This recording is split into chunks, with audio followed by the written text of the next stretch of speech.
Hello बच्चों, let's read the given question. The question says a particle is performing SHM along the axis of fixed ring. Due to gravitational force, its displacement at time t is given by x equals to a sin omega t. In this equation, omega is found to depend on radius of the ring r, mass of the ring m, and gravitational constant capital G. Using dimensional analysis, find the expression of omega in terms of m, r and g. So यहाँ पे एक particle है जो कि about its axis oscillation perform कर रहा है. Alright, and we have been asked के वो जो ओमेगा है उसको हमें एक्सप्रेस करना है in terms of R M N G. So यहाँ पे as a concept we can say कि we will be using use of dimensional analysis.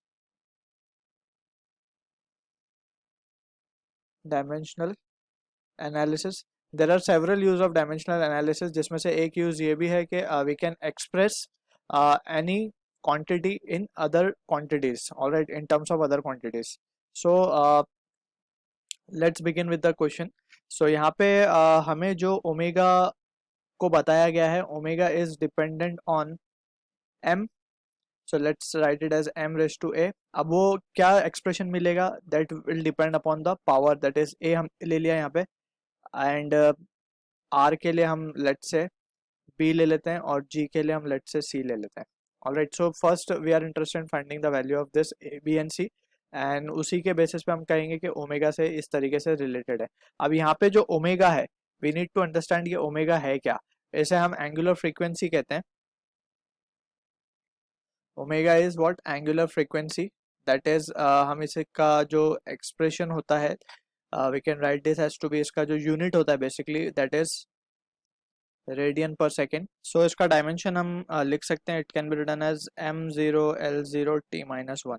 Alright, so यहाँ पे this will be the case. अब using this we can try to figure out कि omega किस तरीके से रिलेटेड है M R और जी को.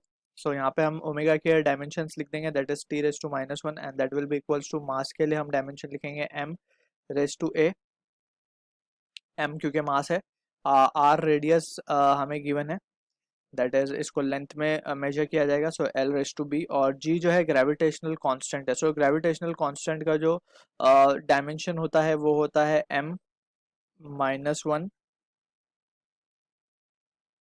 l3t-2. ऑलराइट, सो अगर डायमेंशन किस तरीके से निकालना है g का, सो यहाँ पे हम फॉर्मूला लिख देते हैं.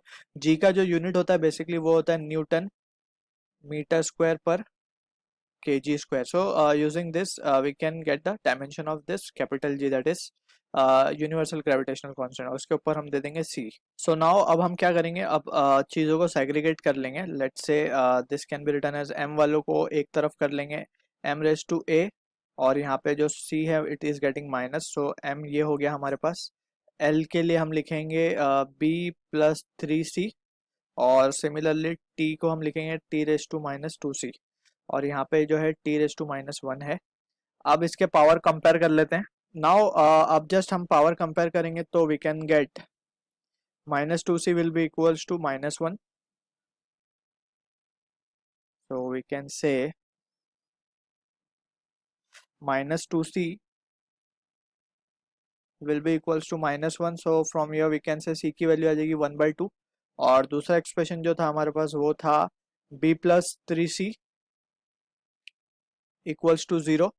सो यहाँ से अगर c की वैल्यू 1/2 सब्सटीट्यूट करेंगे, सो b की वैल्यू जो आएगी हमारे पास वो आएगी -3/2. ऑलराइट, एंड फर्स्ट एक्सप्रेशन जो था हमारे पास वो था a-c. So a-c is equals to 0 था. So again we can say from here we can say the value of a will be equals to 1/2. Alright, so finally हम कह सकते हैं जो रिलेशन हमें मिलेगा ओमेगा का, सो ओमेगा जो डिपेंड होगा वो होगा फर्स्ट टर्म जो था हमारा था m⁻⁴ दैट इज m⁻⁴ फिर हमारे पास था r⁻b दैट इज -3/2, फिर हमारे पास था g⁻अगेन 1/2 आ जाएगा. ऑलराइट, सो इसको अगर हम और किसी तरीके से इसको लिखना चाहें, so we can write omega will be equals to √of mg upon r cube. Alright, so this is how the expression can be written, यानी कि इस तरीके से ओमेगा डिपेंड होगा mg और r पे. So I hope you understood the solution. All the best.